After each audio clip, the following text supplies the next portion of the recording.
Student, स्वागत है आपका स्टडीज 24 क्लासेस के इस लेटेस्ट वीडियो में। दोस्तों, आज की इस वीडियो में हम लोग धातु कर्मी उपकरण के बारे में पढ़ने वाले हैं। इससे लास्ट क्लास में हम लोग धातु कर्म स्टार्ट कर दिए थे और ये भी पढ़े थे खनिज क्या है, अयस्क क्या है, ये सब हम इसे लास्ट क्लास में पढ़ लिए थे। और ये भी पढ़ लिए थे कि धातु जो है पृथ्वी की परत में पाई जाती है। आज हम लोग को धातु कर्मी उपकरण शुरू करना है, तो चलिए दोस्तों, बिना देर किए हुए क्लास को स्टार्ट करते हैं। पहले हम लोग ये समझते हैं धातु कर्म की परिभाषा क्या है। इसे लास्ट क्लास में धातु कर्म के बारे में समझे हुए थे, एक बार फिर से समझते हैं। तो हम आपको बताए थे पृथ्वी की परत में धातु पाई जाती है। तो धातु पाई जाती है, तो ऐसा धातु को हम लोग अपने कर्म से हम लोग प्राप्त करते हैं, इसी को हम लोग धातु कर्म कहते हैं। और कोई भी धातु को ऐसा नहीं है कि आप लोग गए धातु को निकालिए उसका उपयोग कर लीजिए। धातु में बहुत सारे मिट्टी, बालू, कंकड़ लगी होगी, उसको शोधन करके साफ सुथरा करके हम लोग निकालते हैं। वही है धातु कर्मीय उपकरण। मतलब धातु को अपने कर्म के द्वारा उपकरण एक बहुत सारे प्रक्रिया से गुजरना होगा, तब जाके हमको धातु प्राप्त होगी। जैसे पृथ्वी से हम आलू ही निकालते हैं, धरती से आलू निकालते हैं, तो ऐसा नहीं कि आलू को हम निकाले और उपयोग कर लिए।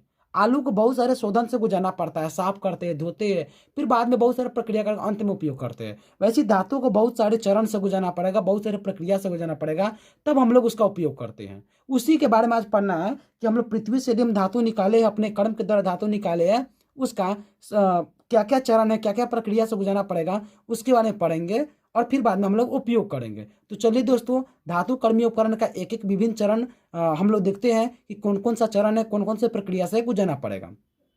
तो देख सकते हैं आप, धातु कर्मीय उपकरण, धातु कर्म में प्रयुक्त विभिन्न चरण निम्नलिखित है। एक एक चरण के बारे में पढ़ेंगे। पहला नंबर है अयस्क का सांद्रण। पहला नंबर में क्या है? अयस्क का सांद्रण। यदि अयस्क का सांद्रण हम लोग समझे, इसे लास्ट क्लास में लोग गैंग की परिभाषा देखे थे। गैंग क्या है? तो बालू, कंकड़, मिट्टी इत्यादि धूल कण को हम लोग गैंग कहते हैं। क्या कहते हैं? गैंग कहते हैं। तो अब हम लोग अयस्क को निकालें, तो अयस्क को हम लोग निकालेंगे।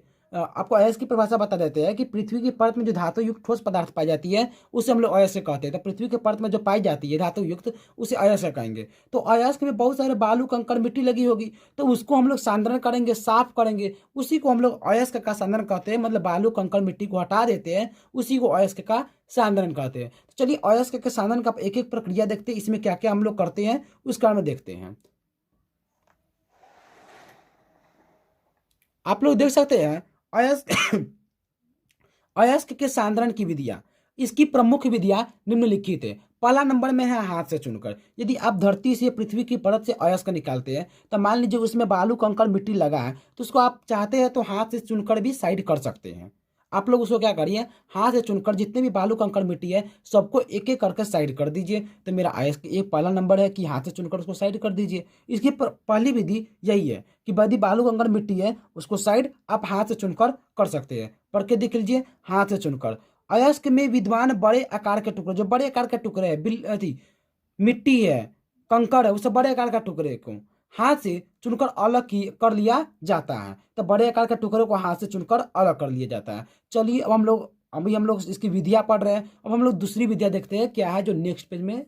चलिए नेक्स्ट पेज हम लोग देखते हैं दूसरी विधियां क्या है। दूसरा नंबर है गुरुत्व पृथक्करण विधि। ध्यान से देखिएगा ये विधि क्या होती है। हम लोग अयस्क ले लिए। अयस्क में आपको पता है बहुत सारी अशुद्धि होती है, तो हम क्या करते हैं, अयस्क के कण का बहुत बड़े कण ले लेते हैं। मतलब अयस्क का कण क्या हो, भारी हो, अशुद्धि का कण हल्का हो। तो देखते हैं गुरुत्व पृथक्करण विधि क्या होती है। अभी हम लोग समझे कि अयस्क का कण भारी लेना है, अशुद्धि का कण हल्का लेना है। पहला नंबर था हाथ से चुनकर बड़े आकार के कण को अलग कर दिए। दूसरा नंबर है गुरुत्व पृथक्करण विधि। हम लोग क्या करते हैं, एक कंपन करते हुए एक टेबल लेते हैं। क्या लेते हैं? कंपन करते हुए टेबल। ये मेरा कंपन करता हुआ एक टेबल है। बीच बीच में रुकावट लगा देते हैं। ये बीच बीच में रुकावट जिसे मेड कहते हैं, लगा देते हैं। तो हम लोग अयस्क को, अशुद्धि को अच्छा से पीस कर चूर्ण बना देते हैं। क्या करते हैं? चूर्ण बना देते हैं। अयस्क का कण भारी है, अशुद्धि का कण हल्का है, और ऊपर से टैप के माध्यम से अयस्क, अशुद्धि, जल को तीनों का प्रवाह करते हैं। और जब हम लोग प्रवाह करेंगे, तो हम पहले ही बता दिए अयस्क का कण भारी है और जो हल्का है वो मेरा शुद्धि का कण है। तो अयस्क का कण क्या होगा, ये भारी होने के कारण मेड से रुक जाएगी, मेड के यहाँ जाकर रुक जाएगी, मेड के यहाँ जाकर रुक जाएगी, मेड के यहाँ जाकर रुक जाएगी अयस्क का कण। लेकिन जो अशुद्धि होगी, वो अशुद्धि जल के साथ प्रवाहित होते हुए, हल्का है तो प्रवाहित होते हुए आगे निकल जाएगी। लेकिन मेरा जो अयस्क कण है भारी होने के कारण मेड के पास जाकर रुक जाती है। तो हम लोग इस प्रकार अयस्क प्राप्त कर लेते हैं और जो मेरा जो अशुद्धि और जल है उसको बाहर कर देते हैं। चलिए अब आप लोग, अब दिख रहा होगा कि ये जो मेरा अशुद्धि और जल है वो कीचड़ युक्त जल बाहर निकल जाती है, और ये मेरा कंपन करता हुआ टेबल है, अर्थात कंपन करती रहती है। ऊपर से हम प्रवाह करेंगे तब भारी कण अयस्क है, तब भारी कण होने के कारण वहाँ पर मेड पर जाकर रुक जाती है। देख सकते हैं यहाँ पर रुक गई है, यहाँ पर रुक गई है, यहाँ पर रुक गई है, यहाँ पर रुक गई है। और जो अशुद्धि और जल है वो कीचड़ युक्त है, वो लोग अपना मतलब अशुद्धि क्या, वो हम पहले ही बोल दिए कि वो तो कम हल्का है, कम हल्का होने के कारण जल के साथ प्रवाह हो जाती है और ये आगे निकल जाती है, और इस प्रकार हम लोग अयस्क को प्राप्त कर लेते हैं। इसी को हम लोग गुरुत्व पृथक्करण विधि कहते हैं। चलिए एक बार फिर से इसको देखते हैं, गुरुत्व पृथक्करण विधि क्या होता है। तो हम लोग पहले बोले अयस्क का कण भारी होना चाहिए और अशुद्धि का कण हल्का होना चाहिए। कंपन करता हुआ टेबल लेंगे, अयस्क अशुद्धि और उसके साथ जल को ऊपर से प्रवाह करेंगे। बीच में मेड होने के कारण अयस्क का कण भारी है तो रुक जाती है, देख सकते हैं यहाँ पर रुक गई है। लेकिन अशुद्धि और जल क्या है, कीचड़ युक्त, वो बाहर निकल जाती है, तो कीचड़ युक्त साइड हो जाती है, और जो मेरा अयस्क है, अयस्क का कण है, उसको हम लोग प्राप्त कर लेते हैं। इसी विधि को गुरुत्व पृथक्करण विधि कहते हैं। चलिए इसको हम पढ़कर देखते हैं क्या है। इस विधि में अयस्कों का कण उनमें उपस्थित अशुद्धियों से भारी होता है। तो जो अशुद्धि के ये कण है, अशुद्धि के कण से मेरा अयस्क का कण भारी होना चाहिए, भारी होना चाहिए, भारी होता है। आगे देखिए, आगे देख सकते हैं कि अयस्क के चूर्ण को जल के साथ मिलाकर उसमें कंपन करता हुआ टेबल से प्रवाहित करते हैं। तो हम लोग क्या करते हैं, अयस्क में अयस्क को अशुद्धि जो चूर्ण है ऊपर जल के साथ क्या करते हैं, कंपन करता हुआ टेबल पर प्रवाहित करते हैं। आगे देखिए, ऐसे करने से मेडों द्वारा अयस्क के भारी कण को रोक लिया जाता है। तो ये देख सकते हैं यहाँ पर मेड है, तो मेड अयस्क को भारी कण है तो इसको रोक लिया गया है, रोक लिया जाता है, और कीचड़ युक्त जल को बाहर निकल जाता है। तो कीचड़ युक्त जल क्या होती है, बाहर निकल जाती है। इस विधि द्वारा हम लोग अयस्क को प्राप्ति कर लेते हैं। आप लोगों को समझ में नहीं आई, आई कि नहीं आए, आप लोग नीचे कमेंट करके बताइएगा गुरुत्व पृथक्करण विधि क्या है। तो हम लोग क्या करते हैं, एक बहुत बड़ा कंपन करता हुआ टेबल लेते हैं, उसमें अशुद्धि और अयस्क को मिलाते हैं। तो अयस्क का कण भारी होने के कारण मेड पर जाकर रुक जाती है, लेकिन अशुद्धि और जल कीचड़ युक्त होकर बाहर निकल जाती है, और इस प्रकार हम लोग अयस्क प्राप्त कर लेते हैं। चलिए आप लोग को ये बात समझ में आ गई होगी, भरोसा है। तीसरा नंबर शुरू करते हैं, जिसका नाम है फेन पलावन विधि। चलिए दोस्तों, हम लोग फेन पलावन विधि को समझने का प्रयास करते हैं। हम लोग पहले एक टैब ले लेते हैं, उसमें बहुत सारा पानी डाल देते हैं, ऊपर से हम लोग तेल डाल देते हैं। अब हम लोग क्या करते हैं, जो मेरा अयस्क है, आपको पता है अयस्क में बहुत सारा अशुद्धि होती है, तो अशुद्धि के कण को हम लोग भारी लेते हैं, भारी वाला अशुद्धि लेते हैं, अशुद्धि का कण भारी हो, और जो मेरा अयस्क का कण है वो हल्का होना चाहिए। अशुद्धि का कण भारी होना चाहिए, अयस्क का कण हल्का होना चाहिए। तो हम लोग पानी ले लिए, पानी के ऊपर हम लोग तेल डाल देते हैं, और तेल डाल देने के बाद इसमें हम लोग अयस्क प्लस अशुद्धि को मिला देंगे। अच्छा से मिला देने के बाद क्या करेंगे, ऊपर से हम लोग वायु पंप के माध्यम से अच्छा चीज को वायु भेजेंगे। तो वायु भेजने से हम लोग इसमें तेल डाले, तो तेल डालने के कारण वहां पर फेन उत्पन्न होगी। क्या होगी, फेन उत्पन्न होगी, और फेन उत्पन्न होगी तो इसमें हम लोग अयस्क प्लस अशुद्धि डाले हैं, और आपको पहले ही बोल दिए है अशुद्धि का कण भारी है और अयस्क का कण हल्का होना चाहिए। तो यहाँ पर जब ये वायु पंप में प्रवाह करेंगे तो अशुद्धि जो होगी भारी होने के कारण यहाँ नीचे आकर बैठ जाती, क्या करती है, नीचे आकर बैठ जाती। जितने भी अशुद्धि भारी कण है सारे अशुद्धि क्या होती है, नीचे बैठ जाती है, और यहाँ पर फेन उत्पन्न होती है। तो फेन उत्पन्न होने के कारण यहाँ पर जो मेरा अयस्क है वो तो हल्का है, वो ऊपर आ जाती, क्या होती है, अयस्क जो है फेन के साथ ऊपर आ जाती है। फिर से ध्यान से समझिए, हम लोग टैब लिए है, टैब में पानी डाल दिए, फिर उसके बाद हम लोग तेल डाल दिए, फिर अशुद्धि और अयस्क को डाल देते हैं। और आपको पता ही है वो बोले ही है कि अयस्क को हमको हल्का लेना है, अशुद्धि को भारी लेना है।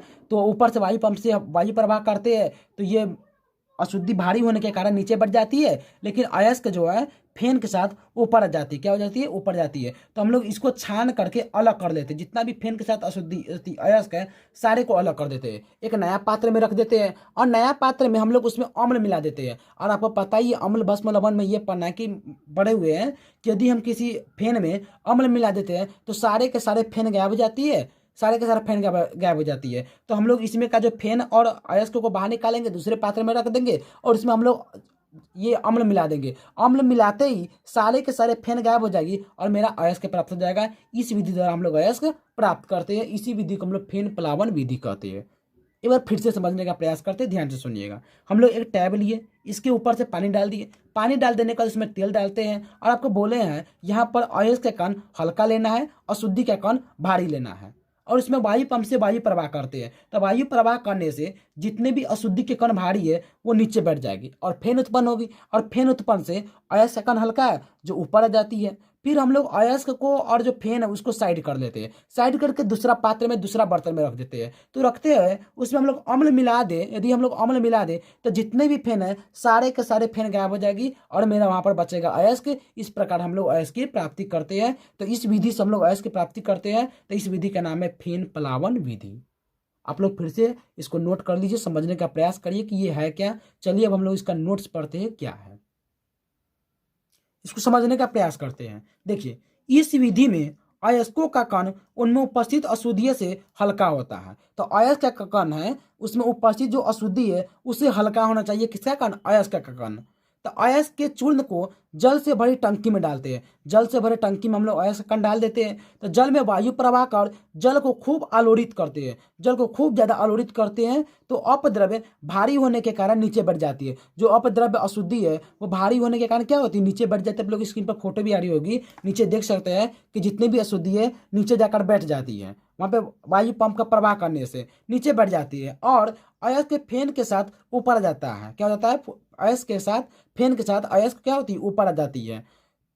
हल्का होने के कारण अयस्क तो हल्का है इसलिए ऊपर आ जाती है। तो अयस्क को फेन के साथ अलग कर लिया जाता है। अयस्क को फेन के साथ अलग कर लिया जाता है कब? और उसमें अम्ल मिलाने पर फेन नष्ट हो जाती है। तो हम लोग अब फेन के साथ अलग कर लिए, दूसरे पात्र में रख दिए और उसमें अम्ल मिला दिए, तो जितना भी फेन है सारे के सारे नष्ट हो जाती है। इसी विधि को फेन प्लावन विधि कहते हैं। फिर से देखिए, हम लोग टैब लेते हैं, उसमें पानी डालते हैं, पानी डालने के बाद फिर तेल डालते हैं, फिर ऊपर से अयस्क और अशुद्धि डालते हैं जो एक साथ होती है। तो अयस्क हल्का है, अशुद्धि भारी है, और ऊपर से हम लोग वायु पंप से हवा प्रवाह करते हैं। तो हवा प्रवाह करने से उसमें फेन उत्पन्न होती है। तो जितने भी भारी कण अशुद्धि है वो नीचे बढ़ जाती है और जितने भी हल्के कण अयस्क है वो फेन के साथ ऊपर जाती है। तो फेन और अयस्क को साइड करके दूसरे बर्तन में रख देते हैं और फिर इसमें अम्ल मिला देते हैं। तो अम्ल मिलाते ही उसमें का जो फेन है वो क्या हो जाती है? नष्ट हो जाती है। और इस प्रकार हम लोग अयस्क की प्राप्ति कर लेते हैं। इसी विधि को फेन प्लावन विधि कहते हैं। चलिए अगला नंबर है चौथा नंबर, गलनिक पृथक्करण विधि। इसको समझने का हम लोग प्रयास करते हैं। हम लोग गलनिक पृथक्करण विधि को समझने का प्रयास करते हैं। हम क्या करते हैं, जो मेरा अयस्क है और अपद्रव्य अशुद्धि है उसका द्रवणांक की मान चेक करते हैं। हम दोनों का मान चेक करते हैं। तो जो मेरा अयस्क का द्रवणांक है उसका द्रवणांक अपद्रव्य है उसका द्रवणांक से अयस्क का द्रवणांक कम होना चाहिए। क्या होना चाहिए? कम होना चाहिए। अर्थात अयस्क का द्रवणांक कम होना चाहिए, अर्थात उसको गर्म करे तो जल्दी पिघल जाए। और अपद्रव्य का द्रवणांक ज्यादा होना चाहिए। तो अपद्रव्य का द्रवणांक ज्यादा होगा तो उसको गर्म करेंगे तो बहुत लेट से पिघलेगा, लेकिन अयस्क का द्रवणांक कम है तो वो जल्दी पिघल जाएगा। इस बात को हम लोग पहले एक ध्यान देंगे कि अयस्क का द्रवणांक कम हो और अशुद्धि का द्रवणांक ज्यादा हो। तो जब गर्म करेंगे तो उसको हम लोग एक ढालुए तल पर क्या करते हैं, हम लोग अयस्क और अशुद्धि को हम लोग गर्म करते हैं। तो जो अयस्क का शुद्धि गर्म करते पर उसको पिघला देते हैं। क्या करते हैं? पिघला देते हैं। पिघला देने पर एक ढालुए तल लेते हैं। क्या लेते हैं? ढालुए तल। तो ये मेरा अयस्क और यहाँ पर अशुद्धि है, इसको पिघला दिए। पिघला देने पर ढालुए तल पर हम लोग प्रवाह करते हैं। क्या करते हैं? प्रवाह करते हैं। तो हमारा अयस्क का द्रवणांक कम है, तो द्रवणांक कम होने के कारण जल्दी गर्म हो गया तो ये जल्दी प्रवाह हो जाएगी। तो इसमें का जो अयस्क काला वाला है वो जल्दी प्रवाह होकर नीचे आ जाती है। लेकिन अपद्रव्य का द्रवणांक ज्यादा होने के कारण ये लेट से पिघलता है, मतलब आराम से धीरे धीरे आता है। तो लेट होने के कारण अपद्रव्य पीछे रह जाती है और अयस्क का द्रवणांक ज्यादा होने के कारण अयस्क का द्रवणांक ज्यादा होने के कारण द्रवणांक कम होने के कारण ये जल्दी निकल जाता है और अपद्रव्य का द्रवणांक ज्यादा होने के कारण आराम लेट लेट से आता है। इस प्रकार हम लोग अयस्क की प्राप्ति कर लेते हैं। क्या करते हैं? अयस्क की प्राप्ति कर लेते हैं। फिर से ध्यान से सुनिए, अयस्क और अशुद्धि को हम लोग गर्म करते हैं। अयस्क का द्रवणांक कम है, अशुद्धि का द्रवणांक ज्यादा है। हम लोग ढालुए तल पर प्रवाह करते हैं। अयस्क और अशुद्धि है तो क्या होती है? अयस्क का द्रवणांक कम होने के कारण वो तेजी से पिघल कर नीचे आ जाती है। लेकिन अपद्रव्य ये हरा वाला है, ये लेट होने इसका द्रवणांक ज्यादा होने के कारण ये लेट से प्रवाह करती है तो ये पीछे ही रह जाती है। लेकिन अयस्क का द्रवणांक कम होने के कारण तेजी से बाहर निकल जाती है और इस प्रकार हम लोग अयस्क की प्राप्ति कर लेते हैं। और इस विधि को हम लोग गलनिक पृथक्करण विधि कहते हैं। चलिए इसका नोट्स पढ़कर हम लोग देखते हैं क्या है। इस विधि में जब अयस्क का द्रवणांक उसमें उपस्थित अपद्रव्यों के द्रवणांक से कम हो, अर्थात अयस्क का द्रवणांक उसमें उपस्थित अपद्रव्य का द्रवणांक से कम हो, अर्थात अपद्रव्य का द्रवणांक ज्यादा हो और अयस्क का द्रवणांक क्या हो? कम हो। तो आगे देखिए, तो अशुद्ध अयस्क को गर्म कर पिघलाया जाता है। अशुद्ध अयस्क है उसको गर्म करके हम लोग पिघला देते हैं। तो पिघले हुए अयस्क को एक ढालुए तल से प्रवाहित करते हैं। पिघले हुए अयस्क को ढालुए तल से प्रवाहित करते हैं। तो अयस्क तल आगे बढ़ जाती है, अयस्क का जो तल है वो आगे बढ़ जाती है। क्यों? क्योंकि इसका द्रव्यमान कम है, लेकिन अपद्रव पीछे छूट जाता है क्योंकि अपद्रव का द्रव्यमान ज़्यादा है। आप लोग देख सकते हैं ये मेरा अशुद्ध अयस्क और अशुद्धि है, तो अयस्क का द्रव्यमान कम होने के कारण आगे निकल गई और अपद्रव्य का द्रव्यमान ज़्यादा होने के कारण ये पीछे रह जाती है। इसी विधि को हम लोग गलनिक पृथक्करण विधि कहते हैं। चलिए हम लोग 5वां नंबर शुरू करते हैं, चुंबकीय पृथक्करण विधि। ध्यान से समझने का प्रयास करते हैं। तो हम लोग चुंबकीय पृथक्करण विधि को शुरू करते हैं। हम लोग दो गोला का जो चुंबक का बना होता है उसको हम लोग ले लेते हैं और इसको एक पट्टी से हम लोग जोड़ देते हैं। क्या करते हैं? पट्टी से जोड़ देते हैं। जोड़ देने से ये भी मेरा चुंबक है, ये भी मेरा चुंबक है। और हम ये क्या करते हैं कि अयस्क जो और शुद्धि है, दोनों में से कोई ना कोई एक चुंबक होना चाहिए, कोई ना कोई एक चुंबक होना चाहिए। तो हम क्या करते हैं, हम लोग अपद्रव्य को चुंबक ले लेते हैं और अयस्क को, अपद्रव्य को चुंबक ले लिए, ये मेरा अयस्क है। तो ऊपर से हम लोग ये विद्युत के द्वारा ये चलती रहती है, ये पट्टी लगी है, ये चारों ओर चलती रहती है। तो इस प्रकार अयस्क और अपद्रव्य को हम लोग चुंबक ले लिए, ये मेरा अयस्क है। ऊपर से टैब के माध्यम से अयस्क अशुद्धि जाएगी। क्या होगी?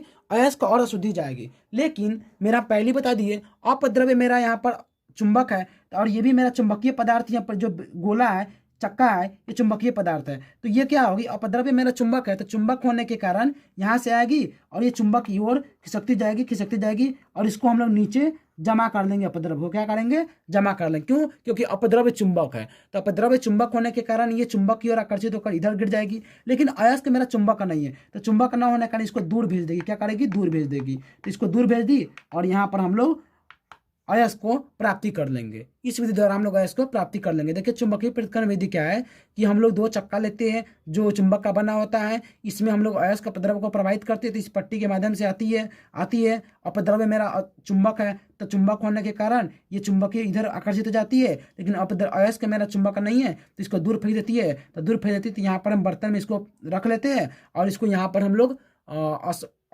अपद्रव्य को रख लेते हैं और इस प्रकार हम लोग अयस्क को प्राप्ति कर लेते हैं। तो इस विधि द्वारा प्राप्त की है, तो इसको हम लोग चुंबकीय पृथक्करण विधि कहते हैं। चलिए इसको हम लोग नोट्स में देखते हैं। ध्यान से समझने का प्रयास करिएगा। इस विधि में वैसो अयस्कों के लिए प्रयुक्त होती है जब अयस्क और उसमें विद्यमान अपद्रव्य कोई एक चुंबकीय हो। तो हम अपद्रव्य को चुंबक लिए हैं, चुंबकीय हो तो हम अपद्रव्य को चुंबक लिए है, तो अयस्क को पीसकर महीन चूर्ण बना दिया जाता है। क्या कहा जाता है? महीन चूर्ण बना दिया जाता है। अब इस चूर्ण को एक विद्युत चुंबकीय बेलनों के बेल्ट पर डालकर मशीन में चालू कर दिया जाता है। मशीन को हम लोग चालू कर देते हैं, चालू कर दिया जाता है। तो अपद्रव्य जो है चुंबक होने के कारण चुंबक की ओर आकर्षित होकर एक पात्र में गिरता है, जबकि अचुंबकीय पदार्थ से दूर होकर अलग पात्र में गिरता है। अलग पात्र में जो अयस्क है वो अचुंबकीय पदार्थ है, तो अलग पात्र में गिरता है। इस प्रकार अयस्क की हम लोग प्राप्ति कर लेते हैं। चुंबकीय पृथक्करण विधि कहते हैं। आप लोग इसको नोट कर लीजिए क्या है ये। तो चुंबकीय पृथक्करण विधि तक हम लोग आज पढ़ लिए, तो इसे आगे हम लोग इसे कल की क्लास में पढ़ेंगे। वीडियो कहीं पर एंड करते हैं। आप लोग इसको लाइक करिए, कमेंट करिए, ज़्यादा से ज़्यादा शेयर करिए। Thank you.